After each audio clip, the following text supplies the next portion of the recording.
Hello, my friends.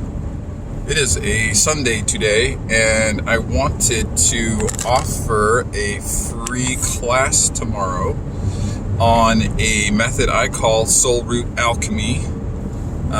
It teaches us how to shift out of a space of anger and fear and frustration into a space of love in order to make healthy decisions to create a better life and relationships in our personal and our business life. And it's a technique I've used for nearly 10 years. I've taught to a lot of people. I usually charge for it, but in honor of Martin Luther King, a peacemaker after my own heart, tomorrow I will be offering this for free in order to assist others in finding peace within themselves. I personally used to be a rage monster. I was raised in a very violent home. I used a lot of drugs and alcohol as a kid, and I was in an unleashed force on the world with no code of conduct or self-discipline. I mean, I didn't even believe in karma at one point in my life. I had completely lost touch. I had completely lost touch with spirit, and it wasn't. Shamanism was one of the first things that came into my life to assist me in making more healthy decisions. Snowboarding, exercise, Reiki, a better diet, drinking better water, and then of course having kids. That'll change any man. And then my spiritual awakening with the Metatron's Cube 10 years ago. I haven't told you guys that story, but I will in another video. And the last 10 years, I have taught sacred geometry classes, emotional alchemy, which is what we're going to do tomorrow. I've taught about the law of creation, E times A equals C, energy times action equals creation. I've created the Shift Before You Create program that we introduced to schools. I wrote a book on metaphysics in 2012, launched Vibe Bottle, and of course I got my Reiki mastership in the last 10 years. So, needless to say, my behavior has improved since I was a child. If you had looked at any of my statistics growing up, like poor, using drugs, dad was never around, violent household, I was like the poster child for homelessness or prison, and somehow, and I dropped out of high school. Somehow I turned into a CEO and a healer and a dad. And all of that has taught me a lot.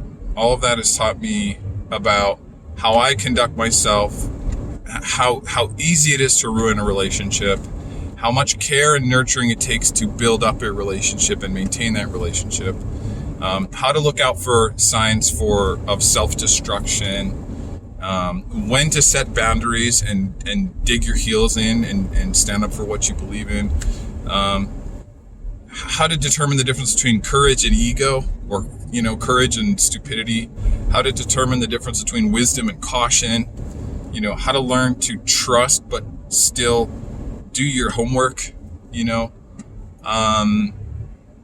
take your heart but bring your brain with you.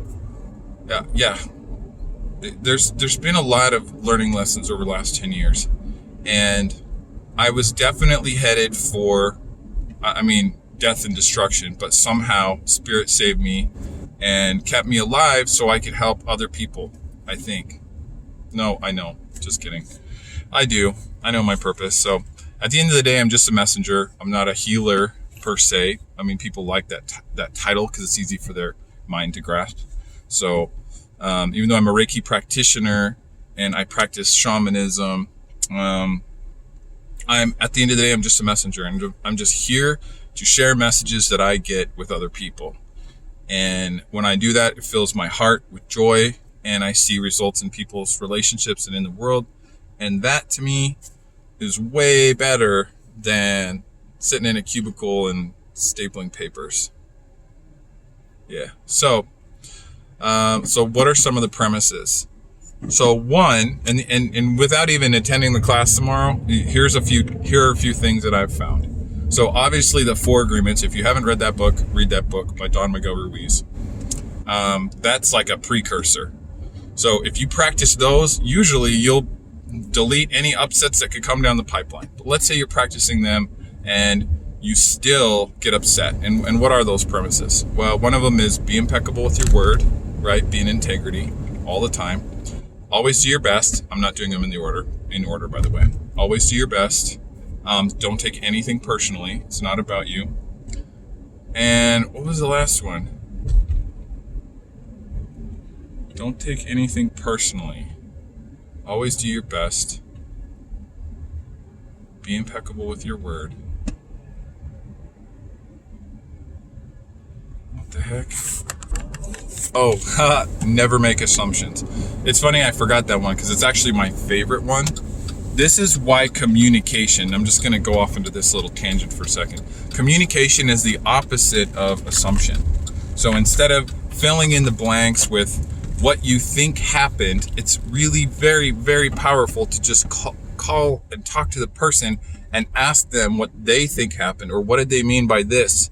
I've gotten myself into so much trouble because my brain works so fast that I'll hear or see something and my brain will have, in less than a second, make an assessment of what I'm seeing, which might be wrong, attach an emotion to what I'm seeing, which is not right or wrong, it's just the response, and then come up with some kind of plan and execute that plan before I've even just found out what the heck I'm looking at. Like, I haven't even communicated with the person to say, what was your intention? What did you mean by this? Hey, is this what you heard? This is what I heard. So that one thing, and it's scary, I get it. Like, we don't like to talk anymore. We like to text. We don't like to confront each other, but violence is not necessary, but confrontation is. We know that because we live in a reality full of dualities. Like, there's a reason there's a positive and a negative side of a battery. It's not just an ego construction. It's actually the physical state of the universe. So duality, polarity, north and south poles, the positive and negative charge of an atom. This is not a human decision. This is a discovery of something that already exists. It's like sacred geometry. It's just like weaved into the fabric of the universe. So, all right. So let me get back on track. Anyways, so the 4 agreements are very helpful. And if you still have upsets, sometimes they're triggers, there are a few things that I try to do. So one, I try not to label an event that seems bad. I try not to label it as a problem. I call it a portal of self-discovery. A portal of self-discovery is like, oh, well, look at this thing that's opened up and I can step inside and I can look around and I can say, well, what do I have to learn here? And problem has a negative connotation to it. In fact, if you put your hand on your chest and you say it, you can feel like the pain. But if you say portal, okay, here's a portal, here's a challenge, here's an opportunity to learn, it's different. It's not great, but it might be the 1 degree of shift you need to get out of like the downward spiral. Like let's say you're in a fork in the road, it might be the one you need to stay out of the negative downward spiral. So labeling things as challenges, opportunities, portals of self-discovery, or PSD. Next, honoring how I feel. So we got the whole positive vibes only thing. There's a reason why Vibe Bottle never made a bottle that says positive vibes only, because I don't philosophically believe in that. I would love for that to be the way, but humans characteristically don't learn from only positive experiences. That's what enlightenment is. Enlightenment is like, you don't need duality or pain or suffering or challenges anymore to learn. You only learn from love. That's what enlightenment is to me, my personal definition. Being human, until we get there, is usually somebody's got to hit their own thumb with a hammer 3 or 10 or 100 times or 100 lifetimes until they figure out that they're the ones hurting themselves.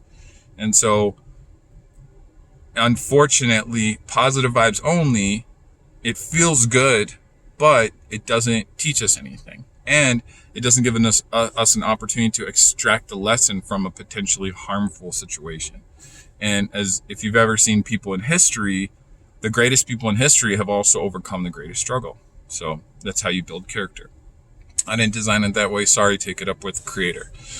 The next thing is, once I'm done allowing myself to feel whatever that is, I don't express those emotions at people like, oh, well, you made me mad or whatever. I take ownership of those things. I go to the gym. I burn sage. I do lots of things to try to take my energy out on usually inanimate objects if I can, or I journal it and burn it. This is what like full moon things are really good for. Full moon ceremonies are good for burning things, writing your emotions down. Sometimes you can write a letter to the person and either you send it or you don't. There are a lot of yoga. There's a lot of Reiki. There are a lot of coping mechanisms and clearing mechanisms to assist us with getting the negative energy out. So they say time heals all wounds. Well, not if the wound is full of dirt, right? And bacteria. Unfortunately, you have to clean that wound, and it can be a painful process. Once you clean the wound, then you can bandage it up, put some love on it, aka, I don't know, Neosporin, and then it will heal. So no, that's a myth. Time does not heal all wounds. Time heals wounds that have been cared for. And if they haven't been, it makes them worse, and they turn into infections, and eventually that part of the body dies off, or it kills us. So it's extremely important to get negative emotions outside of your body. In fact, if they stay long enough, they can manifest as disease, chronic pain, things of that nature. Feelings Buried Alive Never Die. That's a really good book. Look at that one as well. So then, after I'm allowed to give myself time, and I go up to the woods a lot of the time, and if I'm feeling really, really overwhelmed, I'll go up to the woods, camp, and write and journal and burn it in the fire and come back to the city and go back to work and be a dad. So then, the next thing is draw the line somewhere. At some point, it's like, I can't just camp in those emotions and set up a tent there and live there. I've got to allow myself to let go of them. And you can, if you're into alchemy and the violet flame, you can violet flame your whole body. You can sage your body. You can take a bath. You can go float in a float spa. There's a lot of different ways to clear the energy, and you have to draw a line at some point. And you have to say, okay, I've allowed myself to feel a certain way for a certain time. I've honored this feeling. It's time to move past this. And the problem with certain things that I've heard in the past is like, people state the problem or the PSD and they state the negative emotion, but they never go past the part where they're stating the negative emotion, and then they're just cycling back and forth, and they wonder why it keeps happening. So there has to be, at some point, some ceremony, whether it's large or small, of releasing and letting that go, and drawing a line, almost switching from like the nurturing mother of yourself, the grandmother moon energy, to be like, oh, I'm so sorry this happened, and be very sincere. I'm sorry this happened, and allow yourself to feel, and now get it out. And now the warrior has to show up and be like, good for you. Let's create something new. And you draw the line in the sand, and then you can actually transmute that energy. So Einstein said, energy can't be created or destroyed. It can only be transformed, right? So emotion, energy emotion, it can't be destroyed, but it can be released. It can be transmuted. So oftentimes I'll be like, okay, I'm feeling judgment. Well, what's the opposite of judgment? Acceptance. Well, I can work towards acceptance. And maybe it's not this moment, but maybe in the next hour, day, or even week, I can move towards acceptance. Maybe it'll take a year, because this is a really big thing that I've got to learn to accept. But that's way better than stating, well, this person did that, and this is how I feel, and like just locking down, setting up a tent inside of your, forest of pain. Trust me. I'm not criticizing you. I'm telling you from personal experience, don't do it. I'm a Capricorn. I can be real stubborn. So, transmuting that negative into a positive energy, that's called alchemy. Lead into gold, right? Heavy, poisonous, that's lead, worthless, very little worth. Transmuted into gold is very valuable. It's a very valuable process.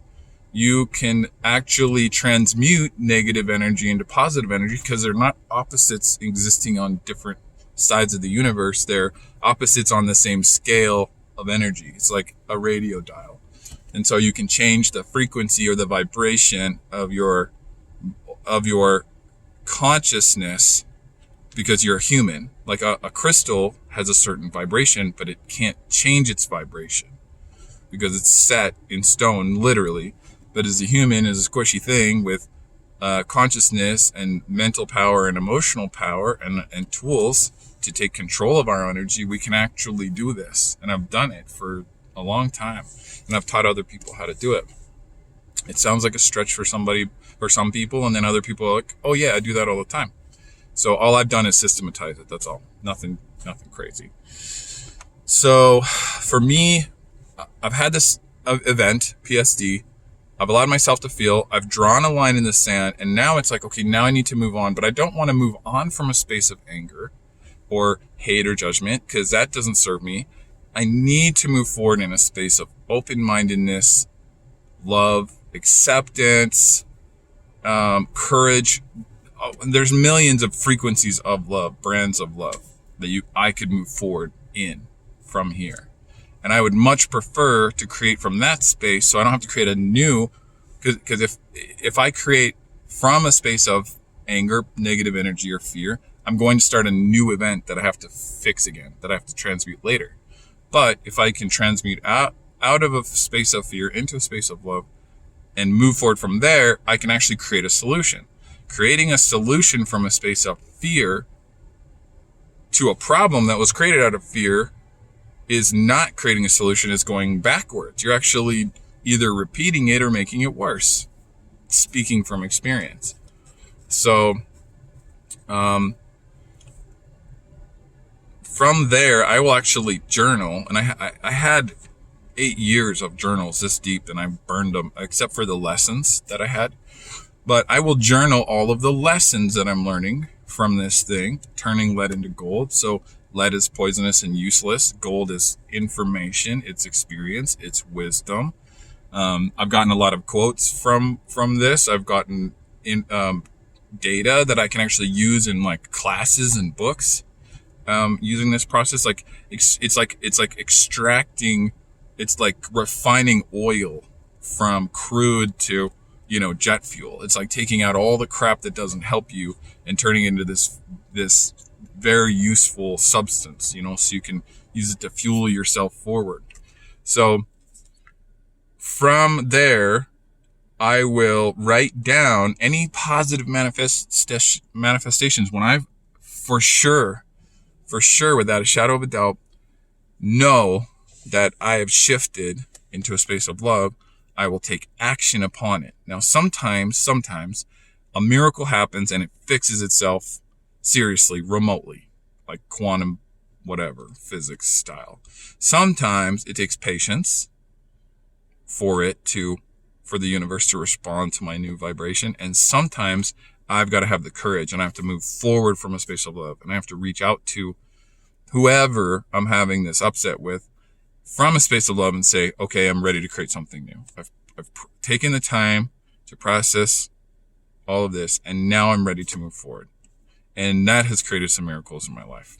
So personal, friendship, business, romantic, with my kids, especially with my kids. You got to shift with your kids like 5 times a day sometimes if they're acting out. But they will notice the difference, and your children raised with love are going to become different people than if they were raised with fear. Bottom line. I was raised in fear, and then I left my house when I was 15, and I raised myself in a space of love. And, I've shifted back and forth a few times, but I know when I'm operating from fear, and I know when I'm operating from love, because I get totally different results. And my life either rules or it sucks. I don't ever want to learn that anger is power. Like even the Hulk, he had anger as power, and it's like, well, it runs out at some point. You will be drained. And do you really want that? You really want to teach your kids that if you get angry enough that you can change the world? Or is it okay to be angry for a moment and shift into a space of love and be like, no, this is when I want to create from. And this is why I want to share this on Martin Luther King Day. So, I have, so a checkpoint is what I call it, a checkpoint. When you have a positive manifestation after acting from this new vibration, I write it down. And so I burned 8 years of journals, except for I kept all of the lessons. And now I can literally write a book from all of the PSDs, like all the problems in my life can turn into something that could actually help people. And it's given me a ton of experience and taught me about myself. Like, we are infinite. We have as much to learn about ourselves as we do the universe, because we have so many infinite facets. And every time you learn yourself, it's like we change and we evolve into something new. So I've learned a lot about myself, a lot about relationships, a lot about my triggers, a lot about my childhood. And I have more to learn. I haven't mastered it all, but man, have I gained some knowledge from the last 10 years where without this tool, I could have just been stumbling blindly through life and wondering why things are happening to me all the time and why things are repeating. And even when things happen, I'm like, okay, I know what I did to cause this. I know that I get to be accountable for this, and this, but I can be clear, lucid, if you will, about what wasn't mine. And that I'm going to talk to this person about, or I'm going to talk to God or the universe about, or whatever, and say, hey, what's going on with your side of this relationship? And what's great is, so I recommend writing this down. I teach this as a writing tool because you can take it with you. It also helps take it out of your head. Our mind often creates the problem and we're trying to solve with that same tool.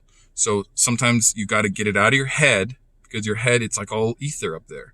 You got thought, and then it's like a tornado, or like, let's say thought's like a washing machine, and like emotion is like soap, right? And we think it's going to make us feel better. And the right amount can aid the situation. But if you just keep adding it, which is like when you feel overwhelmed or you start to go down to that spiral, it's just like, it's like you add too much soap to a machine trying to fix it, when it just starts to overflow and now you have a worse problem. You've got to stop the machine and just drain it and start over again. So I know what it's like. My family has dealt with like many mental health issues, and I've seen totally normal situations become highly dramatic situations, and not because the situation was dramatic, but because the lack of mental clarity and the super heightened level of emotion that was applied to it made it something that was very little or not even an issue at all, into like burn down the world and like earth ending situation. So I know what self-destruction looks like. I know what violence looks like. I've seen it firsthand. And I know that like people aren't bad. They just operate from fear. There's a big difference. Good people can make stupid decisions. Nobody, no matter how wise or how smart or how rich or how successful, none of us are immune to making bad decisions. It takes a lot of mental awareness, spiritual awareness, and emotional intelligence to understand, especially when you're as powerful as you are. You may have all of these things in spades. You have the same aspects as the human next to you, but yours might be heightened by 2 or 3, 4 times.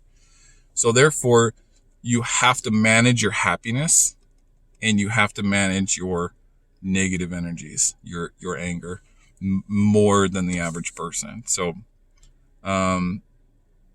this is something that is very, very simple. You can write it down, or you can do it in your head once you have it down. It's easier to do it on paper. It takes like 5 more minutes. And again, your head can get a hold of it and actually ruin it, because sometimes your mind is the problem. On paper, it's physical. It's a physical action. You can see it. It's now outside of your head. And many times I'll write stuff down. I'm like, oh, this isn't even a real problem. Or I'll write stuff down. I'm like, wow, I didn't know I felt that way. Or I'll be like, wow, this is my fault. Or, whoa, this isn't me. This is a boundary that I have, and the other person's overstepping it. So many realizations of writing it on paper. It's almost like you're coaching yourself. And as much as I believe in coaches, I also believe that we have our own answers and that there's a way to find those answers. And if it costs me a piece of paper and a pen, I can handle that. And if I can't do it myself, then I'll call one of my friends, Reiki healers, counselors, something like that, coaches, to help me out with this thing. So it's a tool you can use at 3 a.m. when nobody else is available. It's this tool you can use when you're desperate and nothing else seems to work and you're like, okay, I just need to get clear. And sometimes it'll give you clarity. Sometimes it'll fix the problem. It just depends. And once you learn it, it can become like an exercise that you continue to do over and over and over again. And that's like a muscle. It gets stronger. It gets easier. It's like tying your shoes. The first time it's awkward, but as you practice it, you get better. And as you see good results, you start to be like, okay, well, maybe I should do this. And as you see negative results, you're like, man, I could have just, done this, processed this on a piece of paper, and I could have avoided all of this mess. So yeah, I believe in it because it still works. It's always worked for me. And I have the fear to be vulnerable. I've had fear that it's not going to work today. I'm going to find out I'm a fraud. None of this is all stupid. But no, I've never done one. And at the end of it, been like, wow, that was dumb. I've always been like, oh, I'm so glad I took 5 minutes out of my day to write this down and not destroy this relationship with this person or this business or myself or with spirit. It's always been really cool. So yeah, it sounds like a recipe for inner peace. I think that sounds too markety, but that's really in the simplest form is what it is. And Martin Luther King was a peacemaker. So, what better day to teach this? And I usually charge $75 to do a personal session for this and $50 in a class. And tomorrow I will put the Zoom link in the comment box of this video post. So you can come on tomorrow, and then I'll have a recording, and then I'll have a PDF of this process that I've created that you can download. And I'll probably charge for that because I got to keep the lights on, but like $20 or something. But you can keep it. You can share it with a friend. You can use it for the rest of your life. It's a worthy investment. And and then I'm going to be opening my doors to Reiki again. I'm going to go pick up my Reiki table right now, and that way, if people want to sit down with me, a couple times a month, we can do some processing, we can do some Reiki, we can go to the gym together. I can start helping people again. I've been spending way too much time, managing both of my businesses, 3 now, and not enough time helping people. So that's my real heartfelt motivation is I miss helping people. I miss feeling like I'm making a difference. I love Vibe Bottle, don't get me wrong. I love Soulworks, but I'm feeling that calling again of, it's like, well, is this filling my soul or just my pockets? So, those companies can keep my lights on and I can help people for free. So that's what I'm going to do. Thank you for tuning in for so long. I'm going to jump out and go get some food, and message me if you guys have any more questions. All right. Love you. Peace.